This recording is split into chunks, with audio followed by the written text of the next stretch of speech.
With us today is Jason Allen, President and CEO of Virtutone Networks, trades on the TSX Venture Exchange under the stock symbol VFX. Now, for those of you that are new to the story, and that's pretty much all of you, the company specializes in commercial-grade voice-over Internet protocol, better known as VoIP, and fax-over Internet protocol, known as FOIP applications. Now, sounds pretty general. A lot of companies doing that. Here's a differentiator. Virtutone last year, for the year ended January 31st, did a total revenues of $2.8 million. In the first quarter of the fiscal year, they did $3.4 million.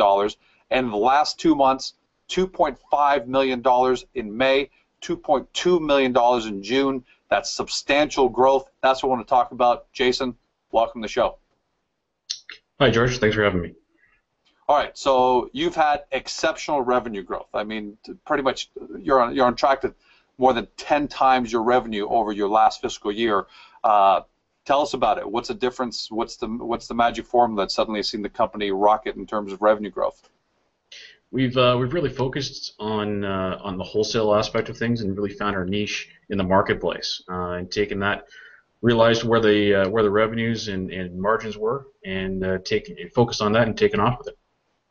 All right, so a little more specifically for those people at home who don't know where your target market is. I understand you're doing a lot of international business right now, and you're doing a lot of it as B2B. Let's expand on that a little bit. Sure. The standard VoIP companies, they're out there selling, a phone line to, mom and pops. We've got a division that did that. We did that for years, and that's how we generated a couple of $1 million last year. Right. What we found is there's so many people in that space that it's trying to compete with big guys like Vonage and AT&T. No one can. You got to have extremely deep marketing dollars to be able to compete with those guys. We don't have that, so we looked at really defined what our niche was in the market, identified the wholesale and the wholesale international. What that means is we buy and sell minutes. So when someone is calling from North America to Africa, Africa to Russia, some various different countries, we get in the middle. So these large companies don't have the connections with these smaller countries.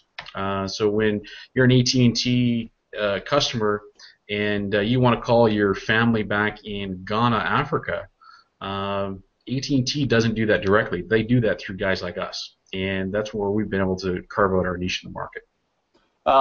If you can, how many countries are you dealing with right now? How many countries do you actually have customers in right now?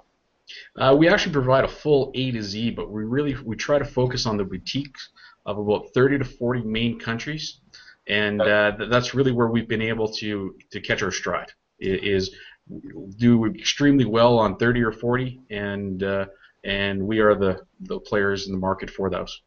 Am I correct to assume that you anticipate a lot of growth coming out of this sector? One, because you don't have a lot of these emerging countries are not using hardwire systems at all. They're all going voice over Internet protocol. And two, as we just become more and more of a global economy, a global living space, you're going to have a lot more people who are going to want to reach these smaller countries from all points of the world. Absolutely. That market is increasing on a daily basis. It doesn't make it's not cost effective to put copper in the ground anymore. Everything is going wireless and VoIP, and we're obviously in a key position to capture a percentage of that market share. And you've got some pretty big marquee name clients. If you can share just a few names with us to really give an idea to people back home of the kind of companies that are on your client list. Sure. We're dealing with guys like TELUS in Canada, Bell. Obviously, we deal with the main players in Canada, being a Canadian company. In the U.S., we're in there with Verizon, AT&T, Telecom New Zealand, Telecom Italia, various number of players throughout Africa. In the South America, Telecom Colombia, Telecom Bolivia, Telefonica.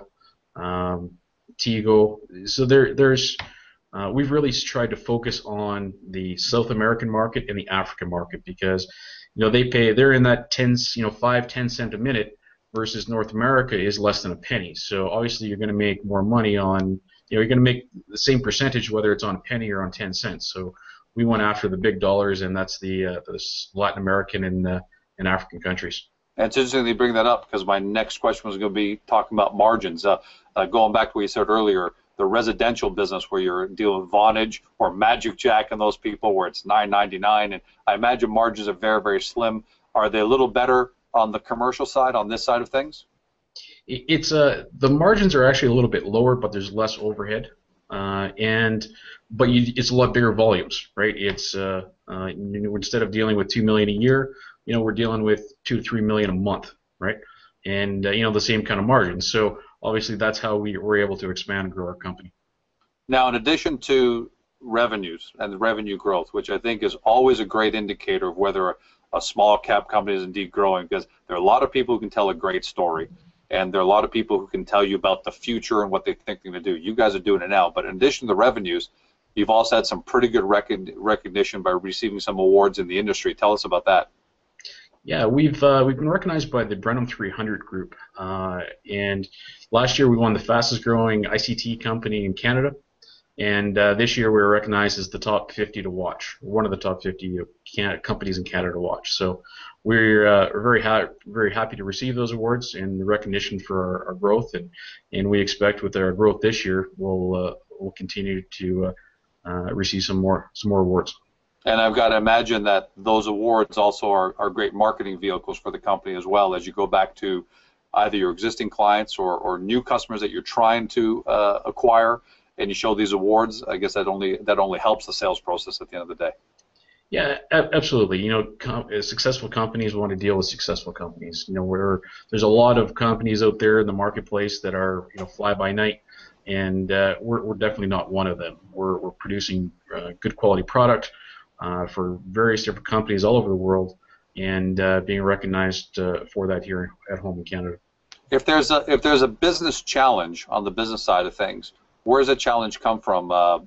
Let's talk a little bit about where you see demand for voice over IP VoIP over the next 5 years. But I would assume that's also going to bring increased competition at the end of the day. It is, absolutely. But we've got a pretty unique niche, and we've had to invest a lot of money and time over the last couple of years to be able to do what we're doing. We've invested over $1 million in just pure hardware infrastructure. There's not a lot of people that can do that. Not a lot of companies out there that's willing to take that risk and see that opportunity. And we did it, and it's paid off, and hopefully it'll be benefit our shareholders. Jason, you're a great Canadian success story. It's especially refreshing in this environment where a lot of junior companies, a lot of small cap companies are having difficulty surviving, let alone finding their stride and their success. So I want to thank you for joining us. I want to thank you about telling your story to everybody. And looking forward, as you're growing, we're looking forward to having you on here every 45 to 60 days and talk more about the kind of things that you're achieving. Great, be happy to. We look forward to showing some new results. You've been watching Jason Allen. He's the president and CEO of Virtutone Networks, trades on the TSX Venture Exchange under the stock symbol VFX. For more information about the company, you can get to their website by searching Virtutone Networks, or if you want to talk with other shareholders on AGORACOM about what the company is up to and their ideas, you can always join the free discussion there as well. Thanks for joining us, everyone. Have a great day, and we'll see you on the next show.